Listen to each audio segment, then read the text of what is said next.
Всем привет! Сегодня расскажу свой опыт использования бензопил. Поговорим о том, какие я использую масла, какие использую цепи, фильтра и так далее. А также затронем такую тему, в каких случаях можно использовать китайские расходники и запчасти, а в каких нужно использовать только оригинал. Начнем с масла для смазки цепей. У меня также есть отработочка. Знаю, многие используют ее. Я на самом деле использую в 95% случаев только специальное цепное масло. Использую его потому, что оно все-таки для этого предназначено. Оно имеет высокую адгезию и хорошо смазывает шину и цепь. Отработку я использую очень редко, только для распиловки каких-либо грязных досок, для расчистки участка и когда нужно там подпилить какие-либо корни, достать пенек. Но отработку я использую только с убитой шиной и также убитой цепью. В таких случаях, да, я себе позволяю все-таки использовать отработочку. По специальным маслам, тут на самом деле все масла хорошо смазывают, имеют высокую адгезию. То есть тут смотрите по цене. Для себя я выбрал вот такую вот фирму. Этому есть всего лишь одна причина. Оно недорогое, отличное и можно неплохо так сэкономить, если закупить канистру. Я так, собственно, и сделал. Вот такого вот бывает объема данное масло. 20, 30 и 200 литров. Данная канистра 20 литров обошлась в районе $25. Если покупать в литровых бутылках, то цена от 3 до 3,5 $.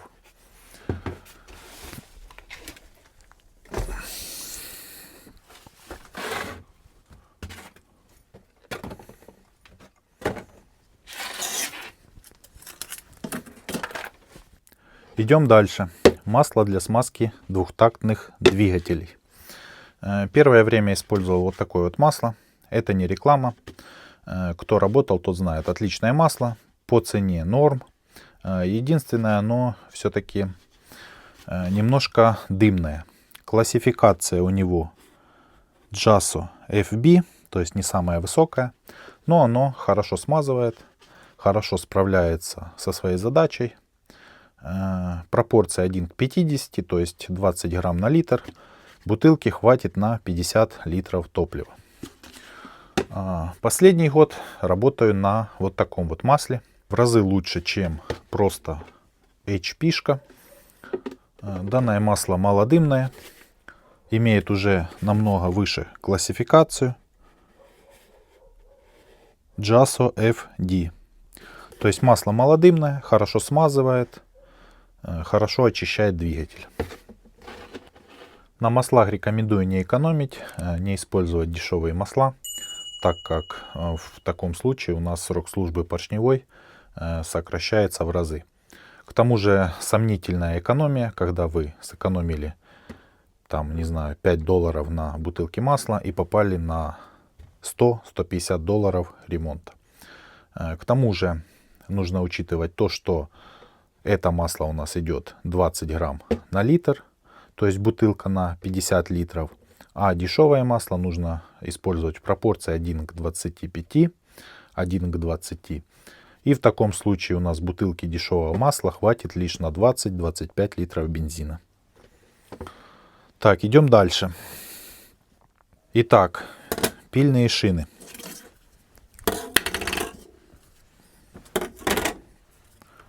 У меня здесь несколько разных вариантов. Это все китайские шины. Какие-то немножко лучше, какие-то хуже. В данном случае я также все-таки рекомендую использовать только оригинальные шины. То есть, если вы работаете с штилем, используйте шины штиль. Если Husqvarna, Husqvarna, Oleomac и так далее. Почему я не рекомендую использовать китайские шины? Да потому что вот была попытка немножко сэкономить денег. Купил вот такую вот шину. Фирма Holzforma. Вроде бы неплохая. Но отработала она всего лишь одну цепь. Немножко там второй поработал, но незначительно. И заклинил вот этот вот подшипник. Я его смазывал как бы постоянно, но это не помогло. К тому же Данная шина имеет немного больший паз, вот этот вот, из-за чего смазка шины происходит хуже. И также сюда забиваются мелкие опилки. То есть шины на самом деле плохого качества. По цене они стоят примерно в 2,5 раза дешевле, чем оригинал.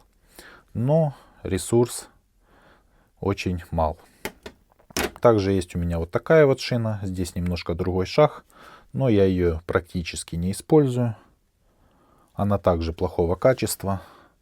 Она еще дешевле, чем вот эта вот.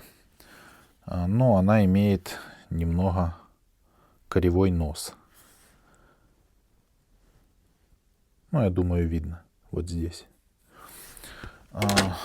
Также китайские шины имеют на самом деле плохой металл, а именно закалка металла не та. Сам, в принципе, металл не тот, который должен быть. Он легче, он мягче.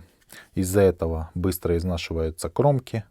Бывает, какая-либо кромка изнашивается быстрее, начинает шина криво пилить. Также очень быстро развальцовывается данный паз. Из-за этого также потом начинаются всякого рода проблемы. Плохая смазка, забиваются опилки, ну и так далее. Так, по шинам все. Идем дальше. Пильные цепи. У меня здесь много всяких цепей.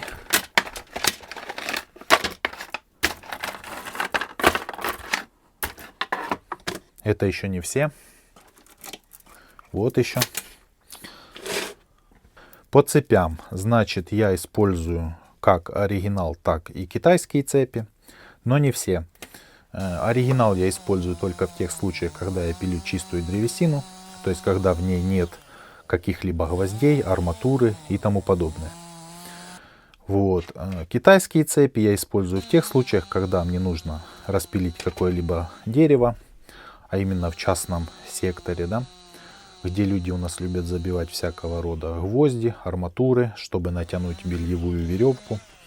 В таких случаях мне жалко использовать фирменную цепь, которая стоит как бы недешево, потому что есть шанс при первом распиле попасть на гвоздь. И при попадании сейчас покажу, что происходит.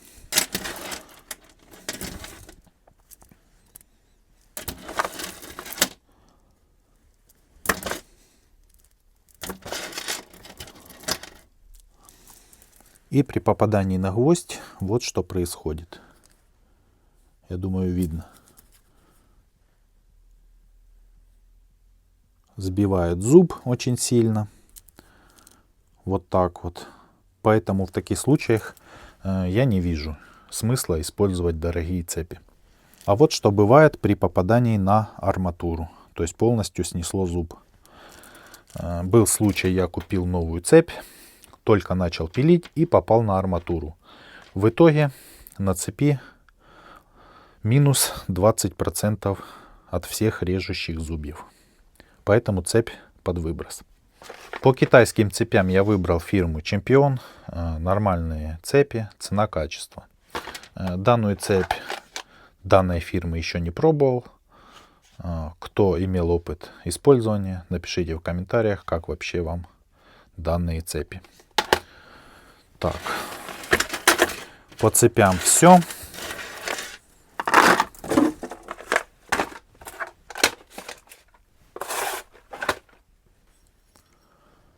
Ведущая звездочка и сменный венец. По поводу вот таких вот цельных звездочек я рекомендую использовать только оригинальные, так как китайские звездочки у нас имеют большое биение. Данное отверстие на китайских звездочках больше, из-за чего звездочка болтается на подшипнике. Поэтому я для себя решил использовать только оригинал. По поводу сменных венцов, здесь можно использовать как оригинальные, так и китайские.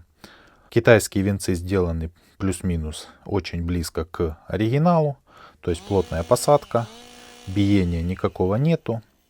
И по прочности плюс-минус тоже. По цене раза в 3-4 дешевле. Поэтому здесь можно использовать как оригинал, так и китайские.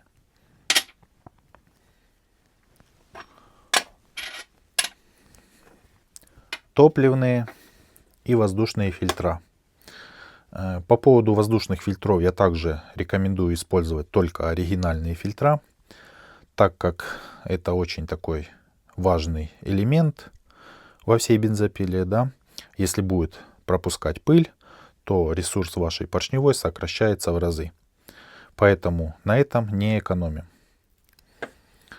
Топливные фильтра то же самое. Рекомендую также использовать оригинальные. Они есть разных размеров. Есть большие для больших пил.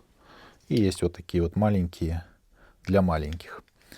Оригинальные фильтра имеют очень мелкую сеточку, имеют дополнительный фильтрующий элемент. Ну, собственно, после оригинальных фильтров карбюратор чистый. После китайских очень часто карбюратор забивается. Поэтому здесь также не экономим, а используем хорошие расходники.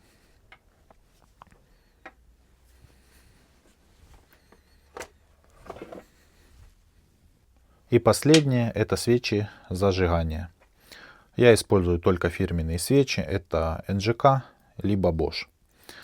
В данном случае не вижу смысла экономить и покупать китайские, так как китайские свечи — это лотерея. Где-то будет свеча работать нормально, но в большинстве случаев это перебои с зажиганием, пила не заводится, плавают обороты и так далее. Также бывает такое, что на китайских свечах вот этот вот центральный электрод, он попросту выпадает. И одно дело, когда он просто замкнет контакт и пила заглохнет, а другое, когда этот электрод полетит в поршневую. Поэтому здесь также рекомендую только хорошие фирменные свечи. Ну а какие расходники используете вы? Какие масла, какие цепи, какие свечи? Пишите в комментариях. А у меня на этом все. Кому было полезно и интересно, ставьте лайки, подписывайтесь на канал. Всем пока!